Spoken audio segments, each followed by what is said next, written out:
Next level. అంటే action sequences అయితే నేనైతే నిజం చెప్తాను, ఈ level action sequences Indian cinema హిస్టరీలో అయితే నేను ఫస్ట్ టైం చూస్తాను. అనిపించింది మూవీ డబుల్ స్మార్ట్ మూవీ అయితే చాలా బాగుంది, బాగా కనెక్ట్ అయ్యా.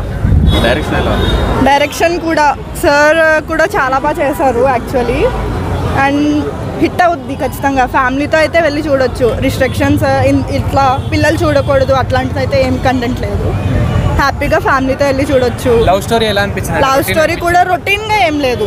రొటీన్ అంటే ప్రీవియస్గా మూవీస్తో చూస్తే కొంచెం కొత్తగా అయితే ఉంది మూవీ. ఎలా అనిపించింది డబుల్ స్మార్ట్ సినిమా? అయితే నాకు చాలా అంటే చాలా బాగా నచ్చింది అన్న. వేరే లెవెల్ ఉంది. ఆ యాక్షన్ సీన్స్ కానీ, ఆ స్టెప్స్ కానీ, ఆ డ్యాన్స్ అయితే, ఆ ఎనర్జీ అయితే అసలు వేరే లెవెల్ అన్న. ఆ ఎనర్జీ ఎక్కడ చూడలేదు మనము. నిజంగా స్కందాతో అందరినీ డిసప్పాయింట్ చేసినా కానీ ఈ సినిమాతో అందరిని ఎక్కడికో తీసుకెళ్ళిపోయాడు. నిజంగా రామన్న ఫ్యాన్స్ అయితే పిచ్చే పూనకాలు. జగడం సినిమా కానీ, ఇస్మార్ట్ శంకర్ కానీ ఏ లెవెల్లో అయితే ఎంజాయ్ చేసినామో ఈ సినిమా కూడా అంతే బాగా ఎంజాయ్ చేస్తామన్న. డైరెక్షన్ లైగర్తో అటర్ ఫ్లాప్ అయిపోయింది ఆ సినిమా. ఈ సినిమాతో బ్లాక్ బస్టర్ కొట్టినా అన్న.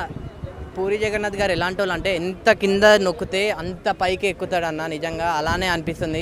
మీకు చెప్తున్నా కదా, అరే పూరి జగన్నాథ్ గారిని ట్రోల్స్ కానీ, బూతులు కానీ ఎన్నెన్నో తిట్టిర్రు. లైగర్ తర్వాత డైరెక్షన్కి వచ్చా, డైరెక్టరా, వీడియం డైరెక్టరా అని చెప్పి చాలామంది చాలా రకాలుగా అన్నారు. తన ఫ్యామిలీ కానీ, తను కానీ చాలా డిప్రెషన్ ఎన్నెన్నో జరిగినాయి. అవన్నిటితో ఒక్క సినిమా చాలన్న.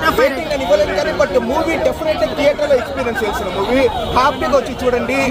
మనకు గూస్ బంప్స్ వచ్చే సీన్స్ ఒక 5-6 ఉంటుంది. ఫస్ట్ హాఫ్ లో అక్కడక్కడ కొంచెం స్లో పేస్ నరేషన్ ఉన్న మూవీ మనకు బయటకు వచ్చేసరికి బాగుంటుంది. ఎలా ఉందన్న మూవీ డబుల్ స్మార్ట్? చాలా బాగుంది, పర్వాలేదు. నాకైతే మంచి యాంగిల్ కనిపించింది. దాంట్లో ఏంటంటే లిఫ్ట్ సీన్స్ బాగా నచ్చవి. ఫైటింగ్ కూడా చాలా బాగుంది. 5 సార్లు పెరుగులు బాగా నాకాడు, అది మంచి అనిపించింది. ఇంకోటి ఏమో బెడ్రూమ్ సీన్ ఒక్కటి బాగా నచ్చింది.